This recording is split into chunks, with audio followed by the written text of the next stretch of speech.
वाजपेयी जी प्रधानमंत्री थे और हमारी संसद पर आक्रमण हुआ, ऐसे उग्रवादी आए थे उस टाइम, अनेक लोगों की जाने गई थी। उस टाइम सोनिया गांधी जी नेता प्रतिपक्ष थी।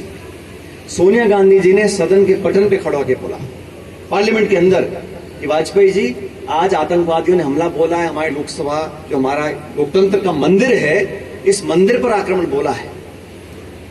और मैं और आप अलग अलग विचार रखते हैं, मैं आपके विरोधी हूं, लेकिन इस देश के मार्फत पाकिस्तान को जवाब देने के लिए हम आपके साथ खड़े हैं, हम आपका पूरा समर्थन करेंगे। ये परिपाटी शुरू हुई थी, वाजपेयी जी ने इंदिरा गांधी जी को बोला था, दुर्गा की उनको कह के पुकारा था उन्होंने। तो ये विपक्ष जो होता है, ये हमेशा ताकत देता है सत्ता पक्ष को सरहद के पार लोगों को जवाब देने के लिए, लेकिन हम उस पर राजनीति करें और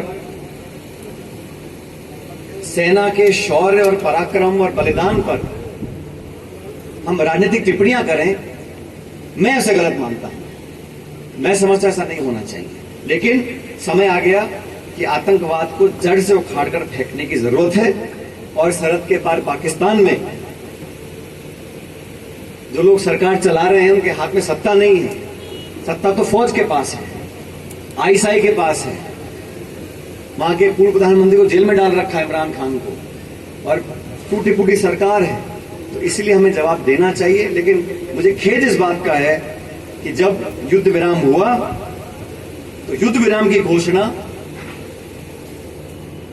अमेरिकी राष्ट्रपति ने करी।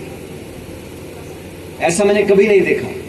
इतना बड़ा देश है, अगर हमने 9 आतंकवादी ठिकानों को हमने ढेर किया था और पाकिस्तान तिल मिला रहा था, वो आके हमसे बोलता, जैसे 71 की लड़ाई में हुआ था, 95,000 सैनिकों को बंदी बनाया था पाकिस्तान के, हाथ जोड़ के खड़े हो गए थे, सरेंडर किया था। युद्ध विराम भी अगर करना था तो अमेरिका के राष्ट्रपति को कोई अधिकार नहीं है। और डोनाल्ड ट्रंप क्या बोलता है, कहते हैं मैंने तो व्यापार का लालच देकर इनको कहा है बैठो, लड़ाई मत करो। व्यापार का लालच दिखाकर युद्ध विराम अगर कोई करवा रहा है, और बार बार बोल रहे हैं, 11 बार अमेरिका का राष्ट्रपति बोल चुका कि मैंने हिंदुस्तान पाकिस्तान के बीच में जो युद्ध विराम कराया वो व्यापार का लालच देकर कराया था, और अभी तक उसका कोई खंडन नहीं आया। खंडन देना जरूरी है। इतना बड़ा देश, हम चंद व्यापार के सौदों के चक्कर में युद्ध विराम कर सकते हैं? अगर नहीं तो सरकार को जवाब देना चाहिए।